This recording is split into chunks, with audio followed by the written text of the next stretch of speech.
پاکستان میں آئینی اصلاحات کے حوالے سے ایک اہم پیش رفت سامنے آئی ہے، جس میں سپریم کورٹ اور چیف جسٹس کے تقرر کے طریقہ کار، ججوں کی تقرری اور از خود نوٹس کے اختیارات میں اہم تبدیلیاں کی گئی ہیں۔ پارلیمنٹ نے اس سلسلے میں متعدد آئینی ترامیم کی منظوری دے دی ہے۔ کل جو ہے وہ پاکستان کی 26ویں آئینی ترمیم جو ہے وہ چور طریقے سے پاس ہوئی، چور دروازے سے پاس ہوئی، دھمکیوں سے پاس ہوئی، دھمکیوں سے جو ہے وہ ووٹ حاصل کیے گئے اور اس ترمیم کو جو ہے وہ پاس کر لیا گیا ہے۔ اب اس میں ججوں کے اختیارات جو ہیں وہ کیسے چھین لیے گئے ہیں، چیف جسٹس کے اختیارات کیسے چھین لیے گئے ہیں، اس سے آپ کو اندازہ ہو جائے گا کہ حکومت کیا کرنے جا رہی ہے۔ نئی ترمیم کے تحت آرٹیکل 177 میں ترمیم کی گئی ہے، جس کے مطابق دوہری شہریت رکھنے والا کوئی شخص سپریم کورٹ کا جج نہیں بن سکے گا۔ مزید برآں سپریم کورٹ کا جج بننے کے لیے ہائی کورٹ میں کم از کم 5 سال جج کی حیثیت سے خدمات انجام دینا ضروری ہوگا،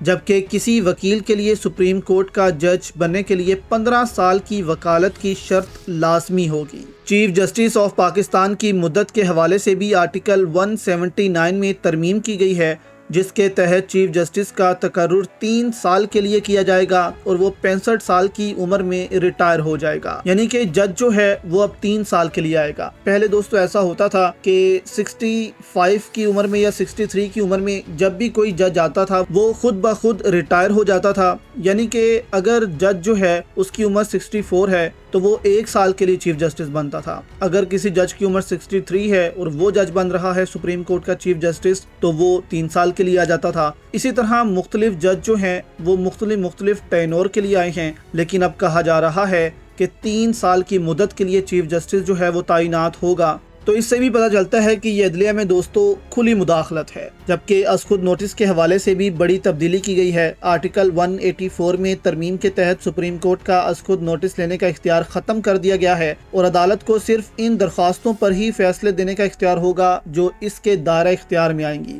آرٹیکل 191 کے تحت سپریم کورٹ میں آئینی بینچز کی تشکیل عمل میں لائی جائے گی، جس میں تمام صوبوں کے ججوں کی مساوی نمائندگی ہوگی۔ ہر آئینی بینچ کم از کم 5 ججوں پر مشتمل ہوگا اور ان بینچز کو سپریم جوڈیشل کونسل کے 3 سینئر جج تشکیل دیں گے۔ آرٹیکل 215 میں ترمیم کے ذریعے چیف الیکشن کمشنر اور اراکین کو اپنی مدت پوری ہونے کے بعد بھی نئے کمشنر اور اراکین کی تقرری تک عہدے پر کام کرنے کی اجازت دی گئی ہے، یعنی کہ اب سکندر سلطان راجہ جو ہیں وہ بھی نہیں جا رہے، بلکہ وہ الیکشن کمیشن پر اسی طرح بیٹھے رہیں گے۔